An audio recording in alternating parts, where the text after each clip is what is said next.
Organização Mundial da Saúde divulgou os resultados do maior estudo global sobre violência contra a mulher, que foi realizado no período entre 2000 e 2018.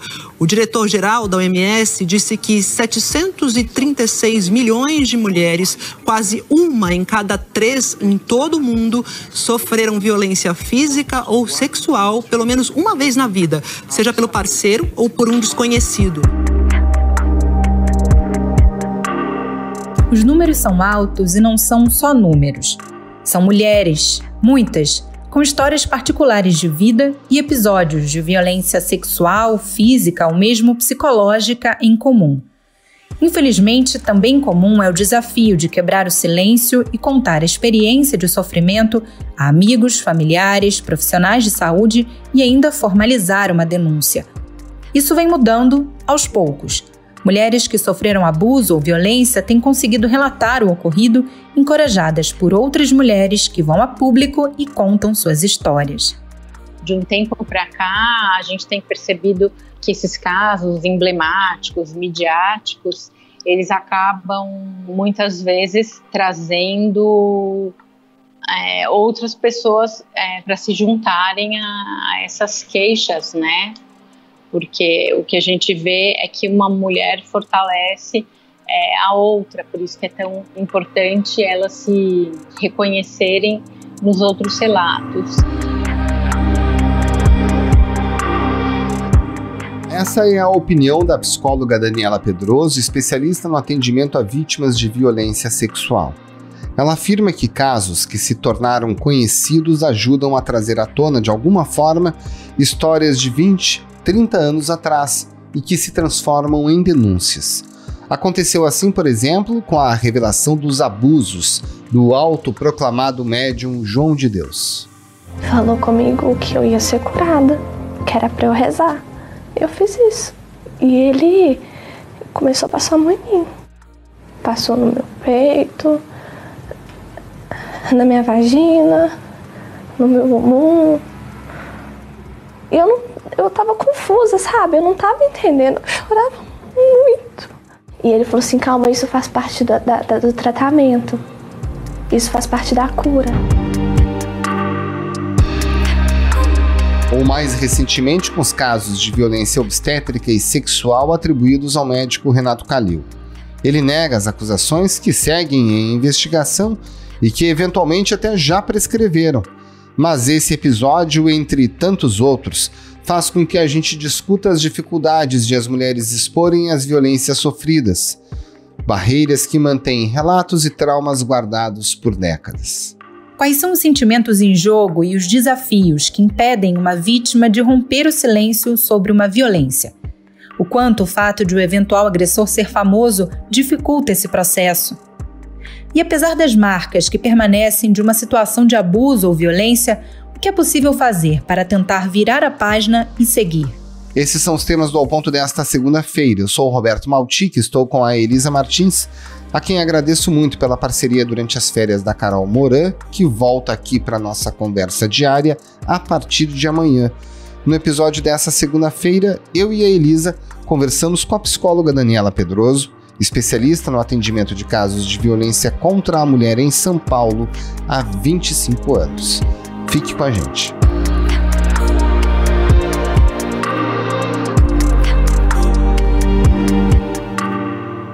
Doutora Daniela Pedroso, por que é tão difícil para uma mulher quebrar o silêncio e contar um caso de abuso ou violência sexual que ela sofreu? A violência sexual de meninas e mulheres, ela muitas vezes vem acompanhada de uma tríade aí de sentimentos que eu costumo dizer que paralisam essas meninas e mulheres, né? O primeiro deles é o sentimento de culpa que a sociedade incute em nós mulheres, né? Então aquela noção de que porque você estava na rua a essa hora vestindo aquela roupa, isso lhe aconteceu, né? Então esse é um primeiro ponto que faz com que as mulheres se calam, né? As mulheres que eu atendo aqui há tanto tempo, elas olham muitas vezes para mim e falam exatamente dessa dificuldade que não a gente não está falando nem de uma denúncia, né? dessa dificuldade que é chegar e contar que sofreu uma violência. A outra questão, o medo dessas mulheres em relação à violência que elas sofreram, né? Muitas vezes esse autor da agressão sexual faz ameaças, e essas ameaças são ameaças tão fortes que muitas vezes paralisam essas meninas e mulheres, né? E fazem com que realmente elas não tragam essa história adiante. E outro é o sentimento de vergonha, né? Vergonha pela situação, a vergonha de chegar em algum serviço de saúde ou de segurança contando que passaram por uma violência sexual, né? Essa vergonha também paralisa, elas não sabem quem elas irão encontrar, o que elas vão encontrar a partir do momento em que elas abrem essas histórias, né? Então, acho que esses são os 3 pontos fundamentais. E aí, doutora, a gente acaba vendo esses casos muito antigos que vêm à tona, sempre com alguém encorajado pela denunciação feita por uma terceira mulher. E o quanto que é importante a construção da capacidade da pessoa falar, antes mesmo de fazer uma denúncia às autoridades, o quanto que auxilia falar para a psicóloga, falar para uma amiga de confiança, falar para um amigo de confiança, para aos poucos se encorajar. É um processo? É um processo, e inclusive, Roberto, porque ela vai, a partir dessa revelação, até mesmo de quando ela consegue ir se ouvindo dentro dessa história, ela consegue, muitas vezes, já começar a ressignificar. E aí a gente vê, e tem aparecido muito mais histórias na mídia, né, onde a gente encontra relatos que ali surgem, muitas vezes de maneira, a gente pode dizer até que coletiva, né, muitas mulheres passaram por uma situação e conseguem contar a partir do momento que elas se veem encorajadas por outras mulheres, muitas vezes que vêm na mídia e contam as suas histórias. Depois que esse pastor, o Sérgio Brito, foi preso ontem, outras 3 vítimas já procuraram a delegacia. Uma delas diz que foi abusada em 2013, ou seja, há 8 anos esses abusos já aconteciam. A outra vítima disse que o abuso aconteceu quando ela tinha 16 anos, ou seja, quando ela era menor de idade. Acho que também tem outro ponto que é muito importante, que é dependendo da maneira como a violência acontece, a mulher ainda não se deu conta de que ela sofreu uma violência. E aí ela vai se dar conta dessa violência, como você me pergunta na questão, né? Quando ela conta para uma amiga, quando ela revela isso para alguém, e alguém diz muitas vezes para ela, isso é muito comum acontecer. Eu só fui entender que aquilo era um estupro quando alguém me disse, mas o que você sofreu foi um estupro, né? Agora, parece que todo esse movimento que a gente vê, inclusive nas redes sociais, de apoio, de força mesmo, de mulheres com mulheres, isso tem mudado, de fato, paradigmas, né? Encorajando, de fato, a abrir o jogo e finalmente a denunciar o cara, né? Sim, e ele é importantíssimo, né? Porque eu acho que ele acaba falando numa linha geral, mulher, você não tá só, né? Isso não aconteceu só com você. E assim, antes da pandemia, claro, quando a gente tinha no serviço de saúde salas de espera mais cheias, né? Era muito interessante perceber exatamente isso, da mulher entender que, poxa, eu tô aqui, não aconteceu só comigo, olha quantas outras pessoas passaram pela mesma situação que eu passei, né? E muitas vezes você só se dá conta de que a gente vive num país onde são notificados um estupro a cada 8 minutos quando você está diante dessas outras situações, né?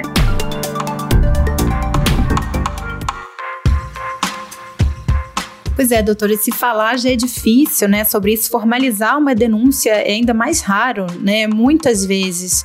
Por quê?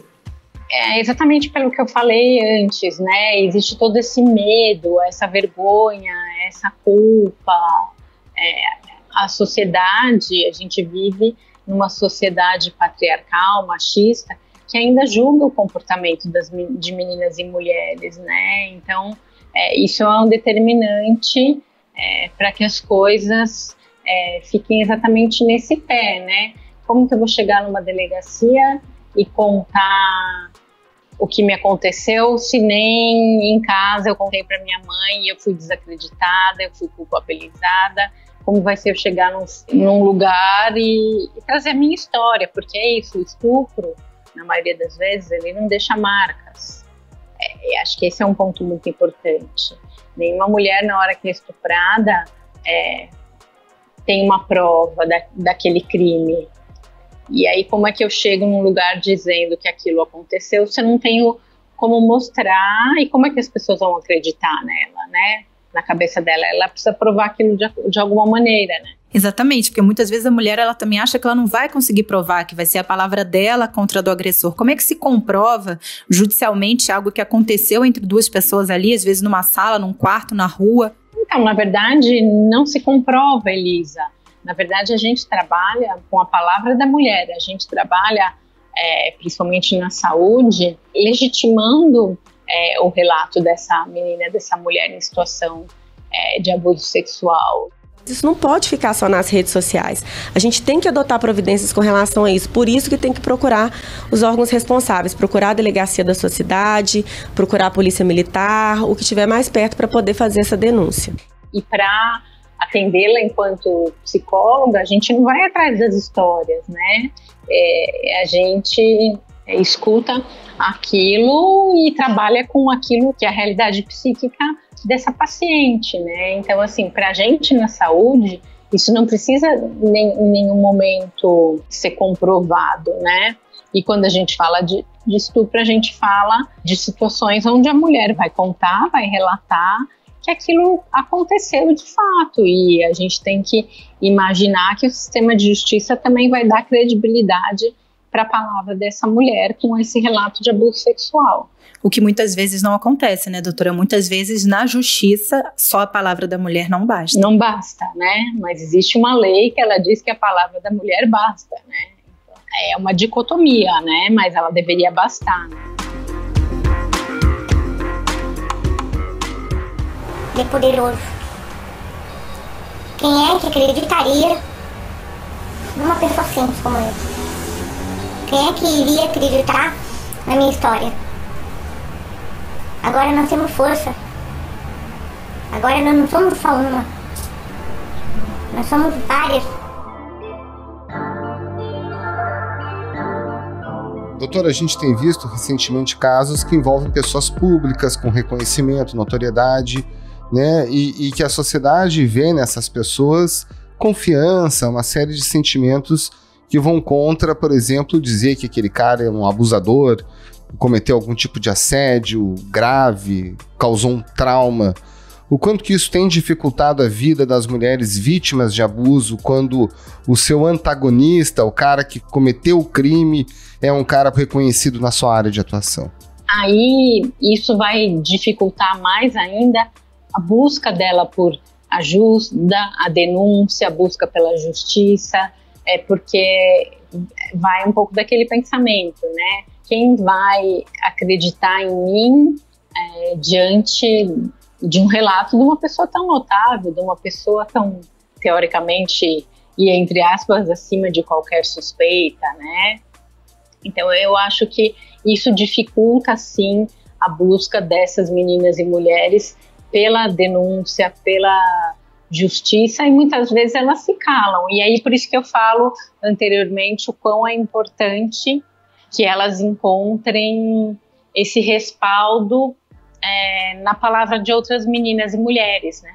E quando a violência sexual acontece dentro de casa, doutora, a grande maioria dos casos no Brasil acontece no ambiente doméstico e muitas vezes o abusador é um familiar, um conhecido. Como lidar com esses casos? Aí a mulher se sente mais ameaçada, mais coagida, mais até envergonhada, e aí é muito mais difícil ela conseguir pedir ajuda. Isso vai um tempo, ela está muitas vezes inserida dentro daquele chamado ciclo da violência, e aí o julgamento da sociedade, dos familiares, daqueles que a cercam, é muito maior, né? As pessoas não conseguem entender por que ela está tanto tempo naquilo. por que ela não consegue sair daquilo. É muito complicado, quem está vendo do lado de fora, imaginar que aquela mulher está sofrendo aquilo por tantos anos a fio e não conseguiu sair. Mas é difícil romper esse ciclo da violência. Muitas vezes elas não têm para onde ir, elas não têm rede de apoio, elas não conseguem pedir socorro e elas vão ficando. Doutora, a legislação sem dúvida nenhuma evoluiu. A gente tem a Lei Maria da Penha, a gente tem a Lei Mariana Ferrer, que reprime o constrangimento de vítimas e das testemunhas de julgamentos nos crimes sexuais. Só que existe uma rede de amparo que é necessária, porque pode ter uma medida protetiva, só que a mulher vive numa comunidade pobre, não tem quem cuide do obedecimento dessa medida protetiva. O quanto que a rede está estruturada para que a lei seja cumprida e que, de fato, por exemplo, uma mulher que vive com um agressor se sinta confortável para fazer uma denúncia? Olha, eu acho que a rede de apoio e os serviços, eles têm se estruturado de um tempo para cá. Eu vejo que isso tem acontecido, mas a gente ainda precisa caminhar mais, Roberto. Eu acho que as coisas melhoraram de um tempo para cá. Eu estou na área há quase 25 anos, eu vejo muito avanço. Acho que a gente pode falar que a gente tem avanço. E essa mulher, ela tem apoio sim, a começar pelo apoio de casa, apoio da família, apoio dos amigos e também uma rede de apoio externa. Cachoeiro de Itapemirim conta com a União Cachoeirense de Mulheres, que dá esse suporte, e também com profissionais, com psicólogos, que podem sim ajudar essas mulheres. Mas eu acho que parte desses avanços é pelos movimentos que a gente vê acontecendo para apoiar essas meninas e essas mulheres, para falar sobre o tema, para esclarecer, para mostrar que é possível buscar ajuda, que existe solução para esses problemas delas. Doutora, pela sua experiência também aí, de que forma que a pandemia acabou reforçando a necessidade, a importância dessa rede de apoio, de escuta, de ajuda, ao tornar mais velados, digamos, esses casos de abuso e violência sexual e a subnotificação também? Eu acho assim que a subnotificação ela aumentou, sim, mas a gente também falou mais sobre o tema. Eu acho que quando a gente fala mais sobre a temática da violência sexual, por exemplo, do abuso, da violência doméstica, a gente também encoraja essas meninas e mulheres a buscar ajuda, exatamente como eu falei lá atrás, né? A partir do momento que elas sabem que não aconteceu só com elas, que acontecem com outras pessoas e que existe aonde se buscar essa ajuda, elas falam. Eu acho que, apesar de a gente ter um aumento da subnotificação, a gente teve iniciativas aí que fizeram a mulher olhar para dentro desse problema e perceber que elas não precisavam ficar presas a elas, né? Então, nesses quase 2 anos de pandemia, casos que vieram à tona na mídia, eles também ajudam a mulher a perceber que ela não está só e que ela tem onde buscar, né, ajuda, assistência, amparo. Mas isso ainda é especialmente sensível e delicado no caso de violência sexual, por exemplo, contra menores, que acontece também bastante no Brasil, e acredito que você também no dia a dia também tenha lidado muito com isso, né, doutora? Sim, e isso é muito comum porque quando a gente também está falando de uma criança, de um adolescente, a gente está falando de alguém que muitas vezes precisa de um terceiro para essa tomada de decisão no sentido de vamos buscar ajuda, né? Então eu acho que essa rede de apoio ela vem se fortalecendo e se fortaleceu também com a pandemia. Ela ainda é longe do ideal, mas é o que eu falo. Nesse tempo todo aí de prática, eu vejo que as coisas estão caminhando de uma maneira positiva.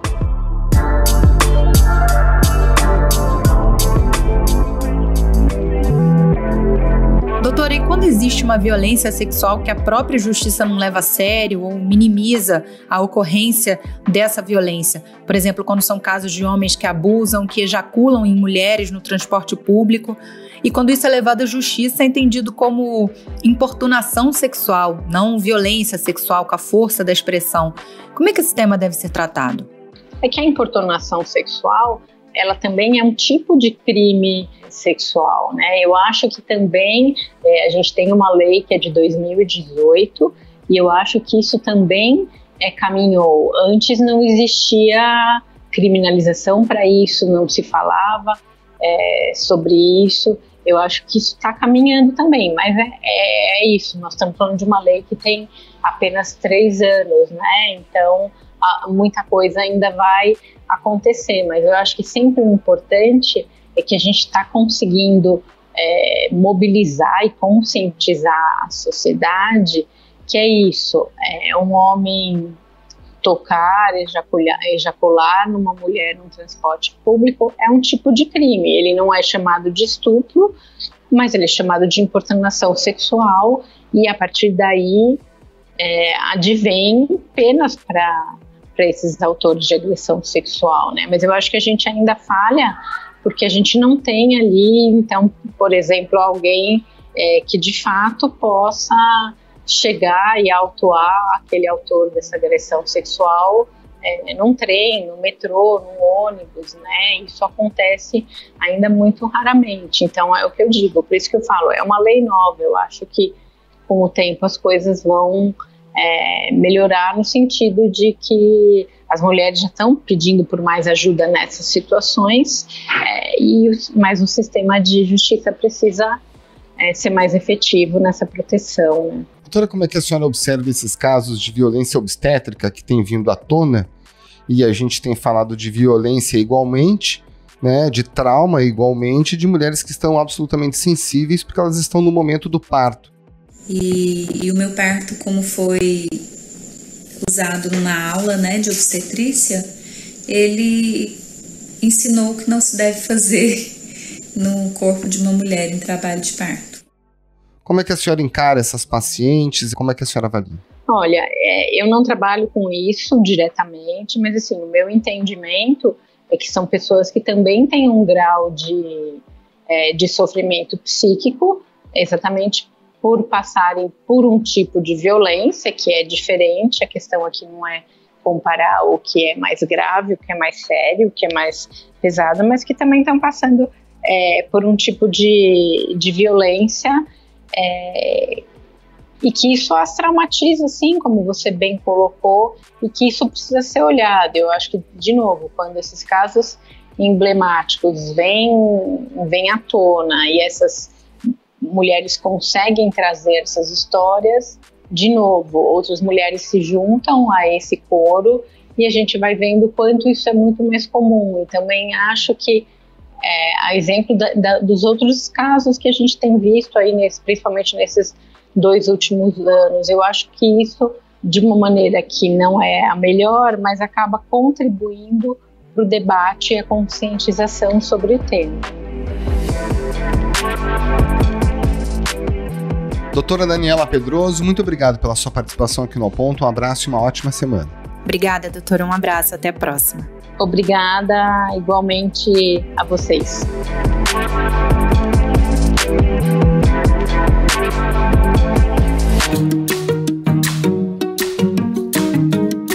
Esse foi o Ao Ponto de hoje, o podcast diário da Redação do Globo. Nessa conversa, a gente conta com a participação de toda a equipe do jornal, as mesmas pessoas que levam até você informação e análise de qualidade todos os dias. Quer saber mais? Assine o Globo. Acesse assineglobo.com.br e confira todas as notícias e reportagens especiais. A produção foi do Pedro Araújo e a edição é do João Guilherme Lacerda. Tchau. Até mais.